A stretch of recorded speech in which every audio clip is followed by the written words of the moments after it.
Pemirsa, Partai Nasdem resmi mendeklarasikan Anies Baswedan sebagai calon presiden yang akan diusung pada pemilu 2024. Deklarasi Anies ini lebih cepat tampaknya dari rencana awal. Sebelumnya Partai Nasdem mengumumkan calon presiden yang diusungnya nanti akan diumumkan pada bulan November.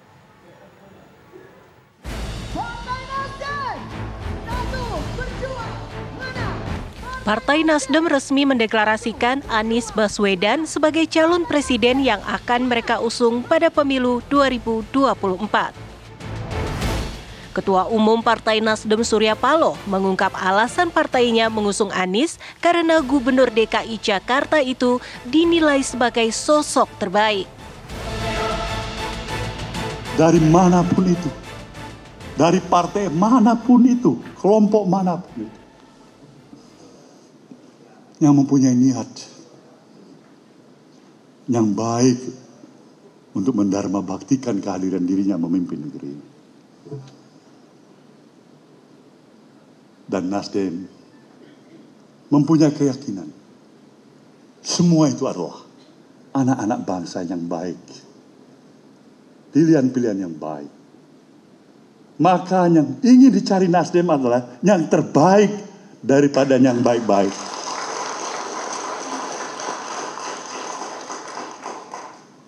Inilah kenapa akhirnya Nasdem melihat seorang sosok Anies Rashid Baswedan.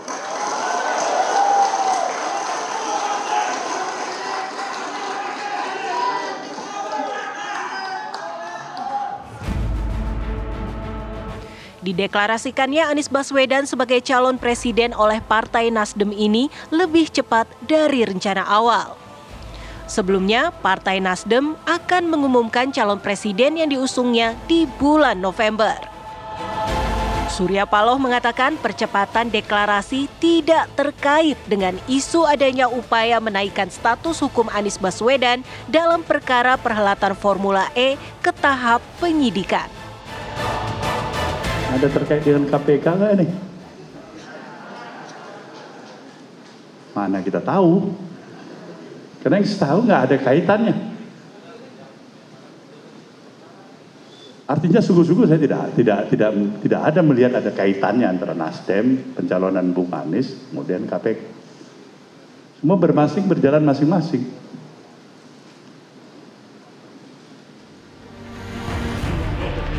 Meski begitu, Paloh tak menampik ada bermacam pandangan dan persepsi dengan majunya Anies Baswedan di Pilpres 2024. Ini hari kita mendeklarasikan calon presiden resmi Partai Nasdem. Terjadi bermacam-macam pandangan, persepsi, ya kan, dugaan dan sebagainya. Nah, itulah hidup. Dan terimalah kehidupan itu seperti itu. Ya. Nah. Formula E menjadi salah satu perkara yang sedang diperiksa oleh Komisi Pemberantasan Korupsi. Perkara ini masih berstatus penyelidikan. Namun, sejumlah pihak mensinyalir perkara Formula E syarat kepentingan politik karena terkait dengan sosok Gubernur DKI Jakarta, Anies Baswedan. Dari Jakarta, tim TV One mengabarkan. Pemirsa, hari ini Partai Nasdem bermanuver dengan mendeklarasikan Anies Baswedan sebagai calon presiden. Gerak cepat Partai Besutan Surya Paloh itu dilakukan saat Gubernur DKI Jakarta sedang digoyang isu miring kasus Formula E di KPK. Sontak deklarasi ini pun memicu spekulasi bila Nasdem bersedia pasang badan menjadi perisai Anies dari gangguan kasus hukum beraroma politis. Benarkah demikian pemirsa soal asumsi itu? Nah, untuk membahasnya saat ini sudah bergabung bersama kami ada 3 narasumber yang hadir ke studio kami. Kali ini ada politikus dari Partai Nasdem yaitu ada Bang Bestari Barus, merupakan politisi dari Partai Nasdem. Kita sapa dulu, selamat petang Bang. Selamat petang. Ya, kemudian pemirsa saat ini juga bergabung bersama kami 2 narasumber lainnya yaitu ada Pak Saud Situmorang, merupakan mantan pimpinan KPK, dan juga pengamat politik ada Mas Burhanuddin Muhtadi. Selamat petang semuanya. Baik. Selamat petang Indonesia. Baik, terima kasih Bapak sudah bergabung. Indonesia. Nah, pertama saya ingin menuju ke Partai Nasdem terlebih dahulu. Kenapa dilakukan pelantikan sekarang? Kesannya pengumuman, kalau pelantikan. Pengumumannya sekarang. Informasinya katanya 10 November tapi diumumkannya sekarang. Ya. Pertama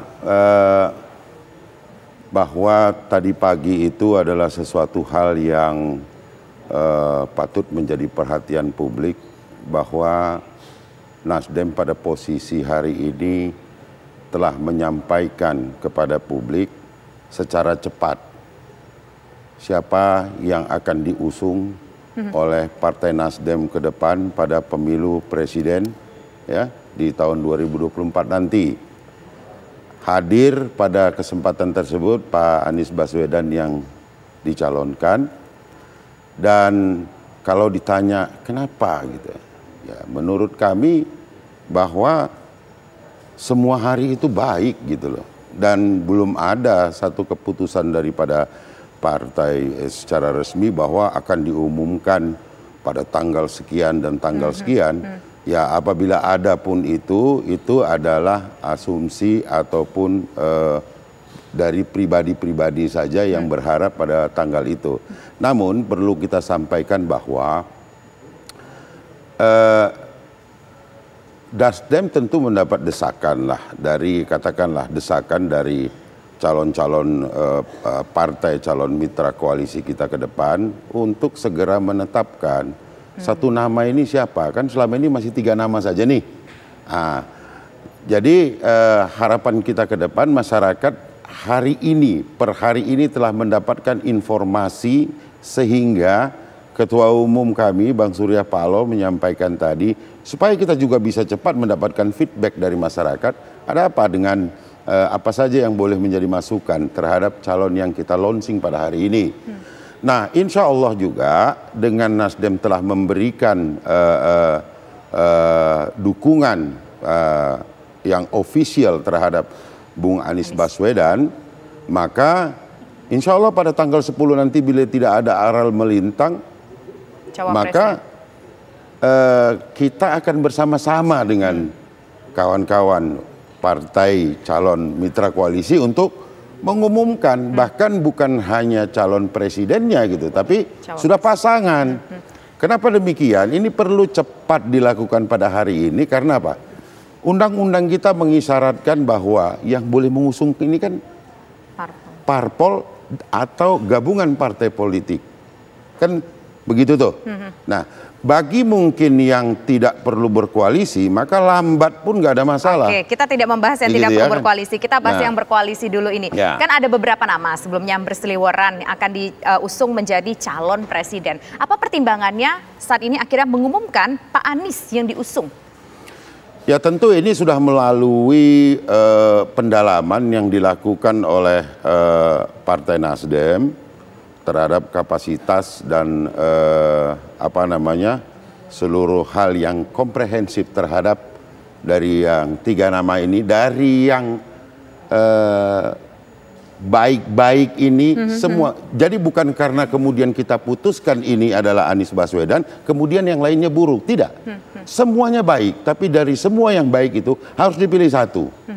Maka inilah kemudian setelah melakukan pendalaman dari apa? Dari yang kita lihat bagaimana kemudian keberhasilan daripada kinerja Pak Anies Baswedan selama memimpin Jakarta, kemudian pengakuan dunia internasional terhadap beliau dan keinginannya untuk kemudian melanjutkan sustainable pembangunan baik di fisik maupun manusia untuk Indonesia yang lebih baik ke depan. Baik. Saya kira itu. Oke, baik. Sekarang kita mencoba menuju ke pengamat politik ataupun pakar politik dulu. Mas Burhanuddin masih bersama kami? Ya. Mas Burhanuddin, kalau kita lihat ini kan agak cukup memberikan surprise ya ataupun kejutan mengumumkan Anies Baswedan diusung oleh Nasdem untuk menjadi cawapresnya begitu. Capresnya maksudnya begitu. Apa yang mungkin bisa kita baca dari langkah yang tampaknya mengejutkan ini, Mas Burhan? Sebenarnya kalau dari pilihan nama, Anies Baswedan dicapreskan oleh Nasdem tidak terlalu mengagetkan, paling tidak buat saya pribadi. Ya. Tapi dari sisi timing memang cukup mengagetkan, karena lebih cepat ketimbang spekulasi berkaitan dengan tanggal pengumuman nama capres Anies Baswedan yang awalnya katanya akan diumumkan di tanggal 10 November. Nah, soal timing ini mau tidak mau kita tidak bisa mengelakkan dari munculnya tafsir atau spekulasi yang berkaitan dengan misalnya munculnya pemberitaan koran Tempo berkaitan dengan indikasi salah satu pimpinan KPK yang mencoba untuk menjegal Anies dalam kasus hukum yang berhubungan dengan Formula E. Kemudian juga tidak bisa lepas dari spekulasi yang berhubungan dengan isu pentersangkaan. Lagi-lagi ini isu ya, karena belum pasti. Karena terus terang timingnya itu sangat mendadak, bahkan berdekatan sekali dengan tragedi Kanjuruhan. Jadi kalau misalnya di announce atau diumumkan beberapa hari setelah tragedi Kanjuruhan, mungkin tidak akan muncul spekulasi. Tapi lagi-lagi saya melihat Nasdem tanda kutip mengorbankan diri untuk Anies Baswedan. Karena dengan pengumuman Anies sebagai bakal calon presiden oleh Nasdem, maka KPK, institusi atau orang per orang tidak bisa lagi mentersangkakan Anies, meskipun belum resmi ya sebagai bakal calon presiden ya, tetapi sulit untuk KPK menembak Anies dalam posisi beliau running for presiden 2024. Oke, akan menjadi spekulatif begitu ya, ada unsur yang nanti mungkin bisa bermacam-macam di luar sana begitu. Nanti akan kita minta tanggapan dari Pak Bestari dan juga bagaimana tanggapan dari Pak Saud Situmorang, tapi kita harus menyimak terlebih dahulu pemirsa kumandang azan maghrib untuk wilayah DKI Jakarta dan sekitarnya berikut ini. Selamat menjalankan ibadah sholat maghrib bagi Anda yang berada di wilayah DKI Jakarta dan sekitarnya. Kita lanjutkan kembali perbincangan sebelum menuju ke Pak Saud Situmorang. Saya ingin menuju ke Mas Burhanuddin, masih bersama kami Mas Burhanuddin. Sebetulnya begini, kita juga bertanya-tanya, mungkin masyarakat di luar juga bertanya-tanya bagaimana logikanya, korelasinya, ada spekulasi bahwa pengumuman Anies menjadi capres yang diusung Nasdem ini berkaitan dengan kasus Formula E yang tengah ada di KPK saat ini. Begini, kalau dalam undang-undang, siapapun yang sudah diputuskan sebagai calon presiden itu tidak boleh dikriminalisasi sampai proses elektoral selesai. Tetapi kan ini belum diputuskan resmi karena Mas Anies atau siapapun yang lain itu belum ada keputusan resmi dari KPU sebagai peserta pemilu dalam Pilpres 2024. Tapi paling tidak ketika namanya sudah di-announce secara formal oleh sebuah partai meskipun belum mencukupi presidensial threshold, itu secara etis siapapun lembaga penegak hukum itu akan dipersoalkan jika tanda kutip ya mengkriminalisasi seseorang tersebut gitu. Jadi meskipun secara secara formal itu tidak melanggar apapun karena kan belum jadi capres resmi. KPU juga belum mengumumkan secara resmi, tetapi secara etis, secara politis tentu akan problematik buat lembaga penegak manapun kalau mempersoalkan kasus hukum dari seseorang yang sudah di-announce secara resmi oleh partai. Oke, baik. Nanti kita akan minta pendapat dari Pak Saud Situmorang, tapi kita harus jeda terlebih dulu sejenak pemirsa. Kami kembali sesaat lagi.